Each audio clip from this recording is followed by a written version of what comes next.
Hey guys, Chris Dunn here, aka the Boogeyman. On this episode of Boogie Tech, Mama Boogie. We're gonna go through some more updates. We've got the floor pan patches in. Final grinding ain't done, but they're all welded in. We got the trunk pan that I showed you in the last video that's modified. It's done. It's almost 100% welded in. We've got the coilover shock cover clecoed in. It's just about ready to weld in. I just ain't quite made some few little pieces, but we're about ready to put it on the ground, pull the engine back out, start on the inner fender wells. I'm going to build a new set of custom fender wells for it. Not in this video, but one of our future videos in the next week or two will be a whole video of me starting from bending it from a piece of TIG wire to making a set of custom fender wells for Mama Boogie, and then we're just about done. It's ready to get the roof painted and the dash painted and just do some undercoating and this and that, because remember, we're leaving it patina. Also, in this video, my very first drive in the Boogie Hauler. 4 years in the making.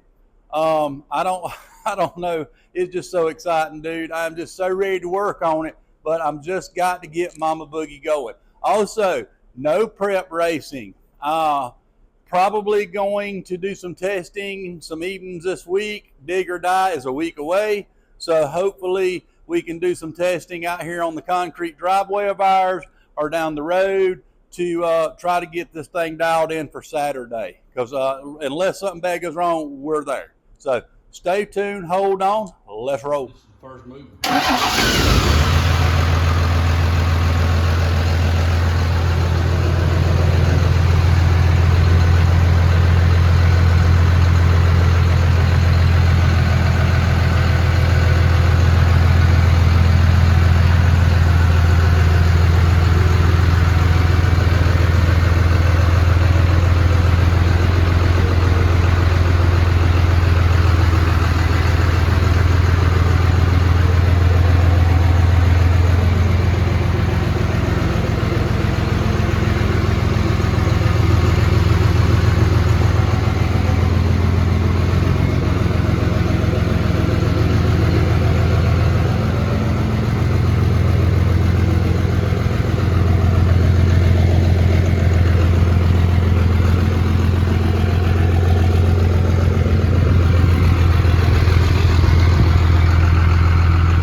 All right, let's start out with the trunk pan.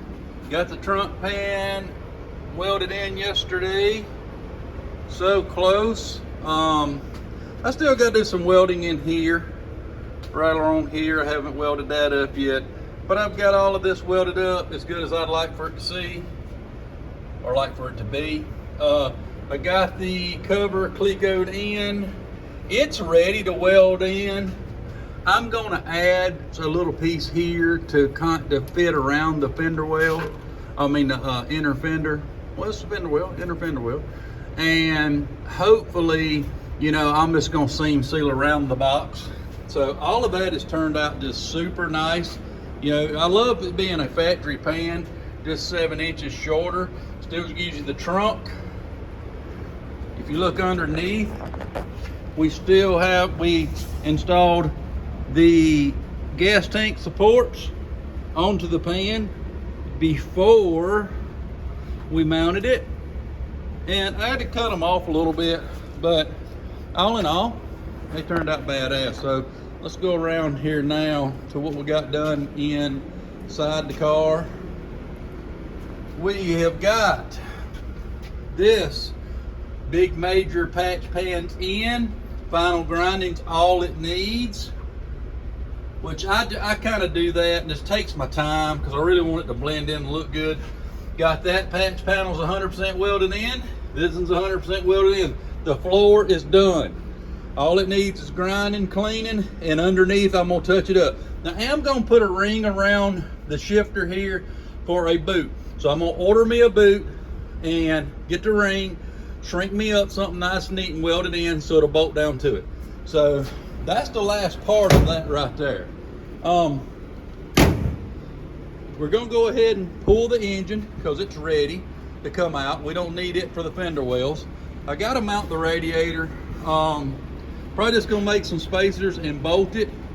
I gotta make my mind up about air conditioning, and that's my problem. I think it ought to have air conditioning, and I want to put it in, but it's like $2,500 more dollars. You know, and me personally, I could ride around in it and not have to have air conditioning. But if you take, you know, a lady friend or somebody for a ride, they kind of like air conditioning. So I got to make my mind up the next week or so. Am I going to go ahead and put air conditioning in? Because if I do, then I've got to mount the, you know, evaporator coil and the dryer and all of that stuff. You know, all the lines and crap out here. So I got to make my mind up about that. But what we're gonna do is the fender wells, I kind of got it in my mind, I'm gonna clean all of this up and make them bolt. I don't know if I'm gonna do a radius like in my orange Nova years ago, or if I'm gonna come out here and kind of break it, which I think would look good too with some, you know, not really sharp brakes, but maybe more like a radius brake. We got to hook the steering up. That's one of the major things left to do. That ain't really that major, but I got to make one of my things I use here, and that's good to go. I got to order a hydraulic clutch system. They sell one, McLeod does, that bolts right into this car. So that's probably what we're going to do, because we're not going to use a hydraulic clutch. The seats I have pulled out of storage. Today, matter of fact, we're going to be cutting the covers off and getting all it down to the seat frame, so I can modify the back. Gets modified here because of the mini tubs, and I've already took this one apart trying to get all the crap off of it. We'll finish cleaning it up today so I can modify this right here and all I need to, so I can get the seats off to the interior guy, because he's told me he would get me worked in. So that's all for Mama Boogie. We're getting there. I mean, I'm just so excited about it. We got a lot more projects in the shop. We got a Camaro. This is Mike Gaines' 67 RSSS car. We put a pan in it. Complete new floor pan, as you can see. Trunk pan. All whole 9 yards. Turned out really great. We need to finish up a little bit on the front toe plate, and that's completely 100% ready to go. This is something we're going to be working on this week, or my guy is. This is the Ford Bronco that we have put a 6-inch lift, totally redone from one end to the other. It's dropping in a badass crate Ford engine. Hopefully within 2 weeks it's gone. It's gone to the shop that will get it wired and get it running, and go from there. This is Norman Boggs 57. I've showed you it a few weeks ago. I hadn't had time to work on it.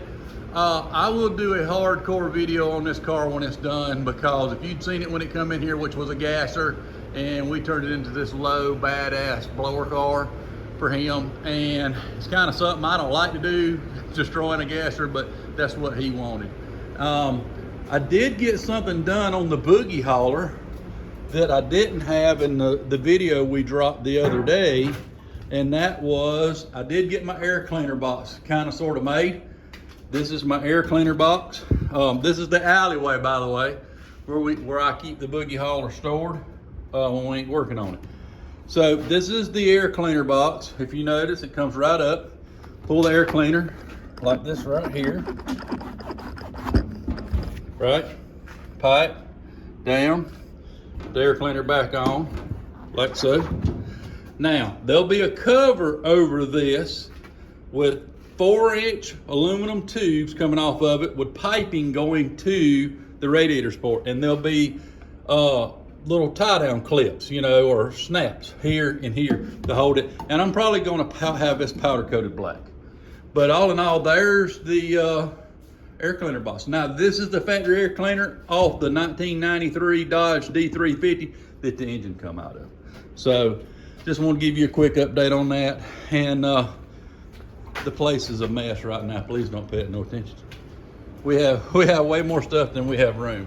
So stay tuned to more episodes. Please like, subscribe, and hit your notification button, and tell your friends. We need some more subscribers. We're getting there, but we'd like to have more. So from Chris Dunn, aka the Boogeyman, thank you very much. Thank you for all your support. Thank you for all your views and your likes. Have a good one. See ya.